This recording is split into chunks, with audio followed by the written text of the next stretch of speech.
thank you very much.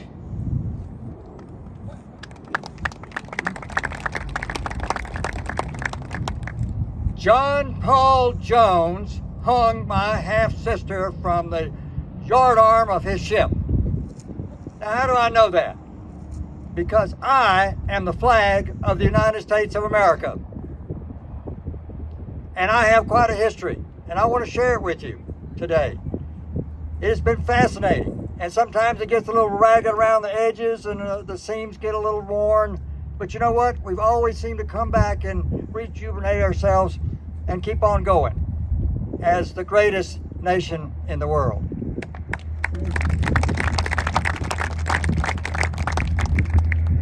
I was born in Philadelphia. My father was George Washington. My mother, according to legend, was Betsy Ross. They adorned me in the colors of the day, you might say, colors that were influenced by the British and the French. The red for courage, the white for purity, the blue for determination. And one of the things when George went to Betsy, excuse me for using familiar names, but he wanted to have 6 pointed stars on the flag. And she says, no way.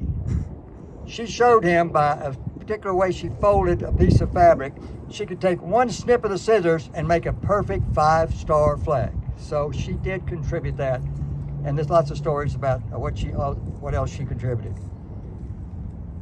I would have to say that my birth date, or my baptism, however how you want to look at it, is officially June the 14th. Remember that date, June the 14th, 1777, when Congress approved the rules of the flag, which was 13 stripes, alternating red and white, a blue canton, as it's called, which represented a new constellation in the world.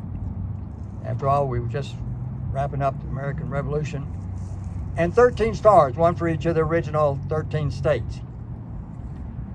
That flag maintained until 1794, when there were 2 states, Kentucky and Vermont, that were added. So we had a 15-star flag and 15 stripes. Now, Tennessee became a state in 1796, but Congress kind of ignored that for a while, as they did 4 other states. So there was not a change until a little later on, and we'll hear about that in a minute. In the meantime, the 15-star flag lasted for several years, including through the War of 1812. And it was on September the 14th of 1814 that Francis Scott Key looked at Fort McHenry in Baltimore and saw the garrison-sized flag. This was 32 feet by 40 feet, a huge flag that flew over the fort. And you know, through the dawn's early light, he could see it was still there. Well, he should be able to. It was a huge flag.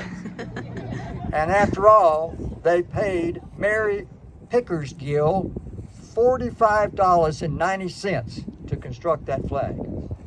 A little known fact. Put that in your memory bank, for sure.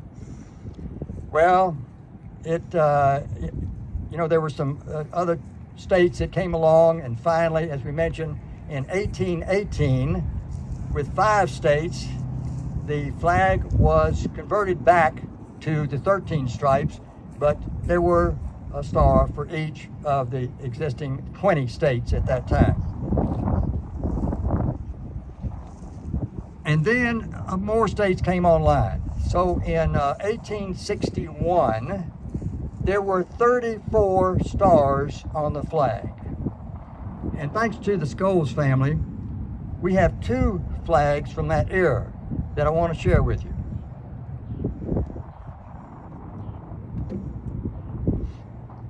This is a garrison-sized flag. It's 7.5 by 10.5 feet. This is, as we say, 1861 circa, so at the beginning of the Civil War. And this flag will remain for most of the Civil War, but right at the end there was more. This is a very valuable flag, and it has quite a history to it. And I'm glad that we're able to share that with you.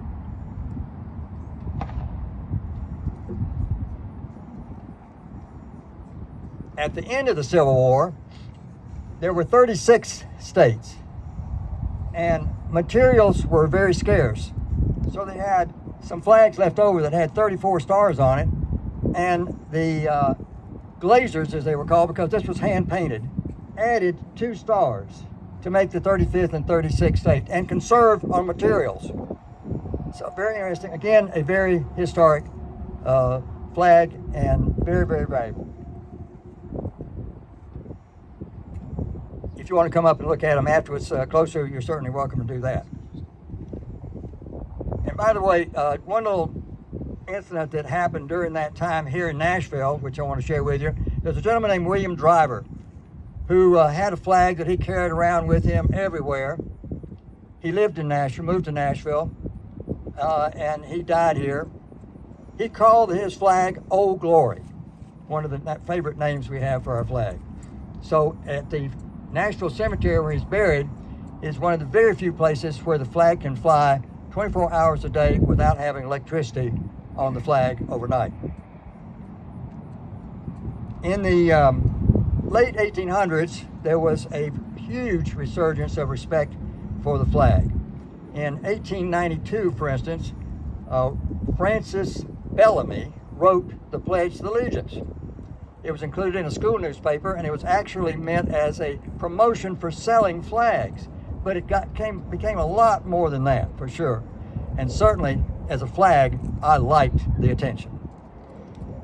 We had the Spanish-American War. We survived through that at the end of the 1800s. And then in 1912, we actually advanced with several states in the meantime, plus New Mexico and Arizona that year, became the 47th and the 48th star on the flag. And Congress officially approved. This is a 48-star flag. This flew over a naval ship, that minesweeper we heard about. So it still smells a little bit like diesel fuel, but you know, it's very special to me. And I call this my Walter flag after our captain that we had on the ship. This lasted through 2 world wars.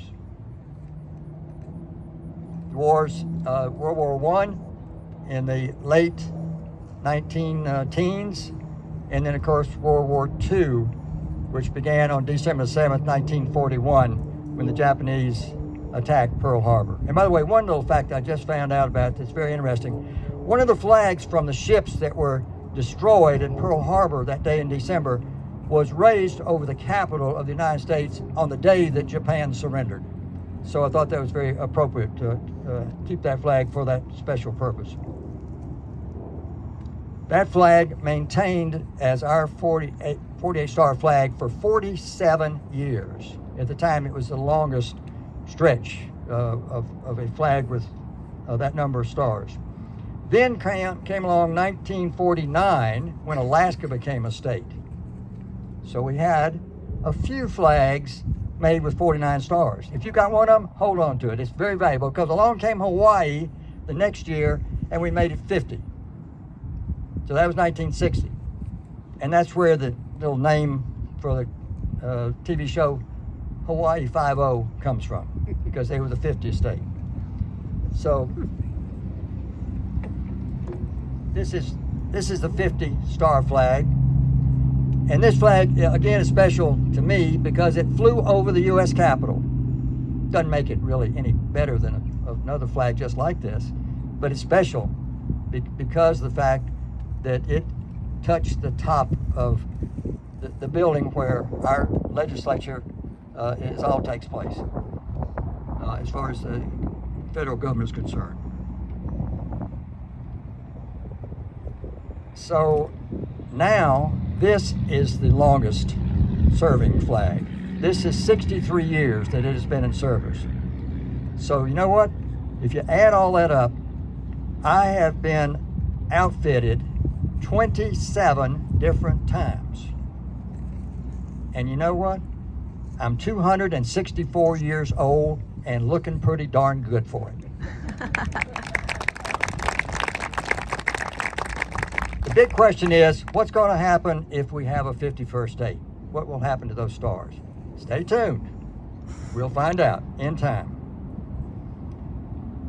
And, you know, on behalf of my sister and brother flags out here, it certainly is a privilege to welcome you here today. And certainly it's an honor to be able to share a little bit of my history with you. One of the things I thought to kind of wrap this up was a very appropriate comment from President Woodrow Wilson, who made this comment on May the 30th of 1916, because he declared a flag day, a one-time flag day. So did Calvin Coolidge. But it was not until President Harry Truman in 1949 set up June the 14th, remember that date, as the permanent flag day. This is what Wilson had to say about the flag.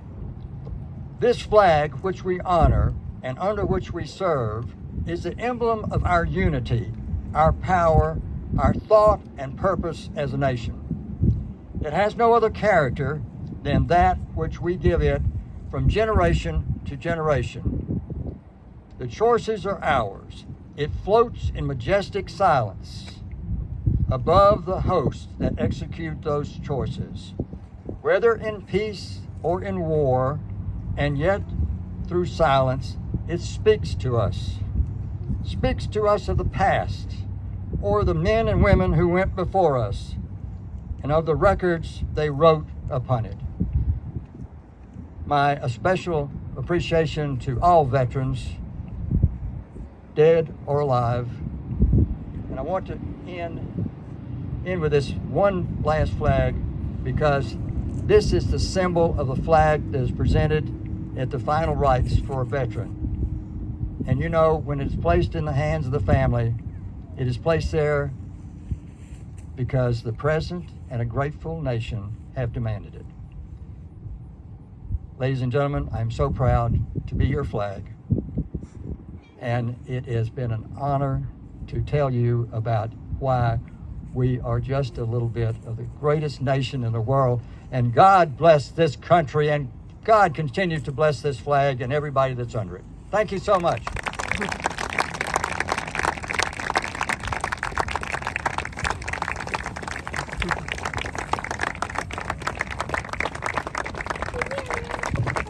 Okay, pop quiz. The 48-star flag, how many years? 47. Someone's yelled it out. Is that right, Phil? And the current flag is 63. I love it. We got a history lesson.